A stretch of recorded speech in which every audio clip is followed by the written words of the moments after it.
Եվ այսօր նորից դեպք է տեղի ունեցել, որին անդրադառնամ քիչ հետո։ Ուրեմն փետրվարի 12-ին հարուցված վարույթով եւ ապրիլի 22-ին հարուցված վարույթներով այն ինչը որ մենք արձանագրել ենք մինչեւ այժմ 3 հոգին էլ մեղադրյալի կարգավիճակ չունեն, նրանք բոլորը վկայի կարգավիճակում են, ընդ որում երեխաներից 17 տարեկան աղջիկը 3 հարցաքննվել է, առերես պնդել է այն ամենը, ինչը որ տեղի էր ունեցել իր հետ Արթուր Երեմյանին եւ Դավիթ Այնազյանին, սակայն նրանք էլի վկայի կարգավիճակում 3 դուրս եկան քննչական բաժնից։ Եթե նկատել եք Սյուզին եւ Հայկը այնտեղ էին եւ նրանք դուք տեսաք թե նրանք ինչպես հրավիրվեցին ոստիկանության բաժին, ինչպես հետո ոստիկանության բաժնից դուրս եկան, այսինքն այս հանցատեսակներով մարդիկ գուրգուրանքի են արժանի, էլի միջին ծանրության կասկածանքով անչափահասին կարան, չգիտեմ, քետնին քաշ տալով տանեն, այս երկուսին ամեն դեպքում գուրգուրանքով տարան բաժին ներկայացրեցին, հետո էլ գուրգուրանքով տարան երևի թե տուն ճանապարհեցին, դրա մասին չեմ էլ ուզում խոսեմ։ Ինչպես? Զամար ճոխությանը չդիմացավ թույն խմեց։ Հա, ճոխությանը չդիմացավ թույն խմեց, այն էլ կարծես թե, չգիտեմ, խմելա թե չէ, միգուցե այդ ինֆորմացիան էլ արդեն ճիշտ չի։ Տեսեք, այս գործով չի կատարվել մի շարք քննչական եւ դատավարական անհետաձգելի գործողություններ։ Չեն կատարվել խոզարկություններ, չեն կատարվել դեպքի վայրի զննություններ, չեն արգրավել հեռախոսներ, որով կպարզեին, թե հեռախոսների մեջ ինչպիսի ձայնագրություններ կան, ինչպիսի հաղորդագրություններ կան, չէ՞ որ հաղորդագրությունների մասով արդեն իսկ հաղորդում է եղել տրված, ցուցմունք է եղել տրված, չեն կատարվել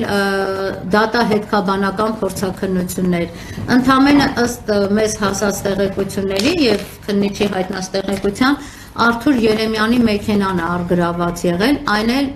դրա մասով էլ փորձաքննություն չի կատարվել։ Պատկերացրեք Դավիթ Այնազյանի մեքենան չի արգրավել, փորձաքննություններից զատ երեխաների հետ հոգեբան չի աշխատել։ Այս խոցելի ընտանիքը ես կարծում եմ, որ ընդհանրապես պետության ուշադրության կենտրոնում չի եղել, մասնարարապես Վեդու քաղաքապետարանը պետք է որ հաշվառումները կատարած լիներ եւ ընտանիքների վերաբերյալ ունենար համապատասխան տեղեկատվությունը,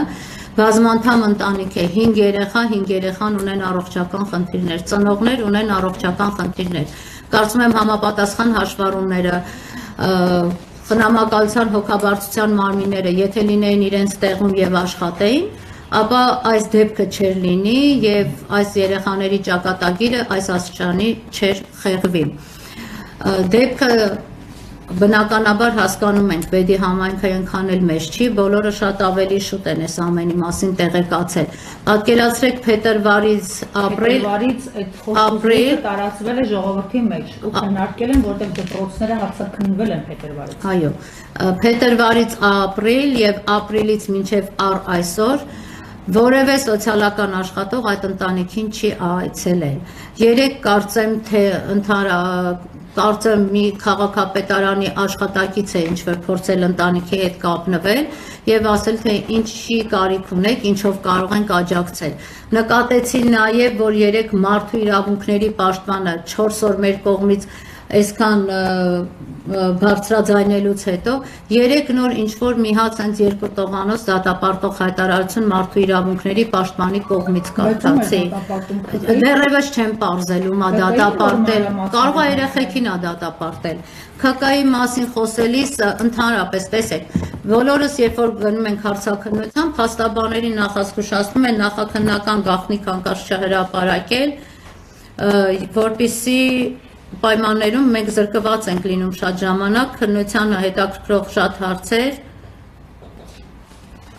1 րոպե ներողություն, ընտանիքի անդամների հետ կապված մեկ խնդիր է, հիմա կանրադառնամ։